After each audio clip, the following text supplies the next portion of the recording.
We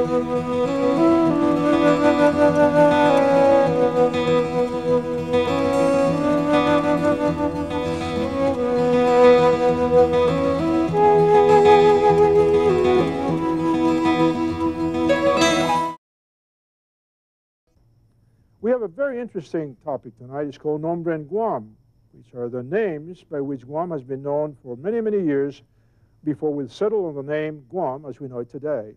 I think you'll like it. If you were at an international airport somewhere, saw these names of locations, and took a flight to one of them, you would have a crowded landing. They all share a common destination, Guam.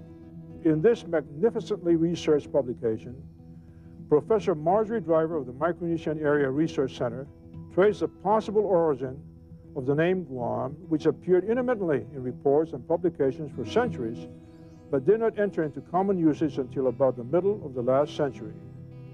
To paraphrase Professor Driver's findings, the phonetic similarities of the names associated with our island over the years lead us to believe that our ancestors apparently told the early European visitors the name of our island.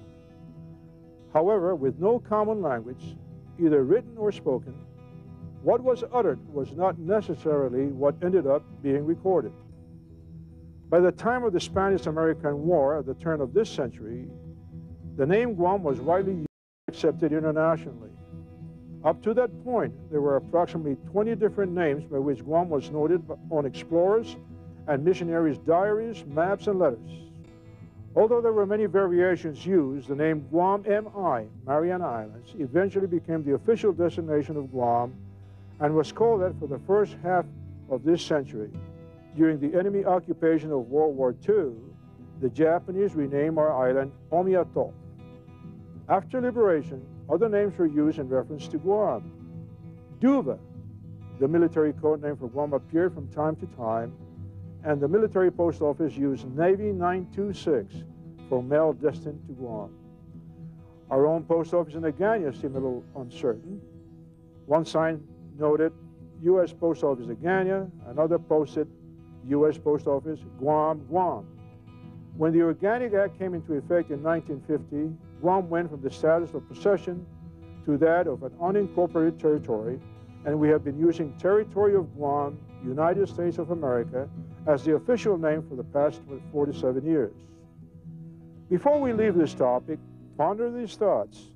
In the early history of Guam, our ancestors had a common name for our island, but others had difficulty recording it and stating it properly.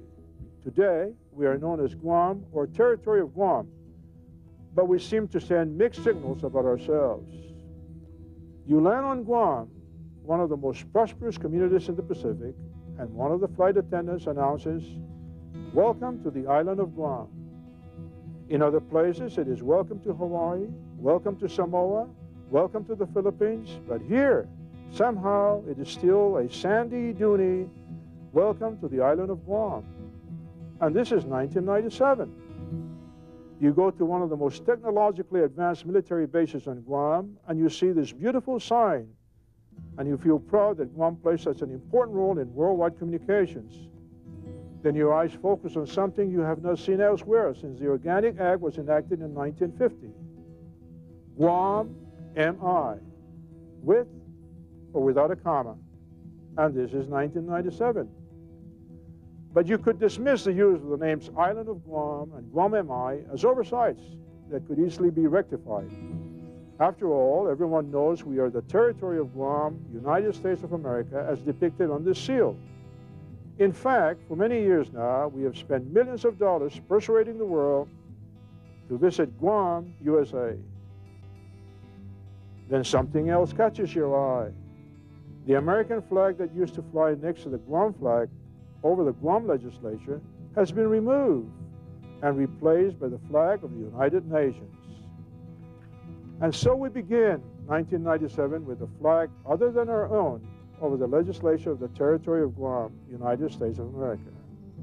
But you know, I think my Manamku eyes are betraying me. That flag is upside down, isn't it? I look for the Manamku. Ay, a day. Guau, si Ben Blaz, Buenas noches.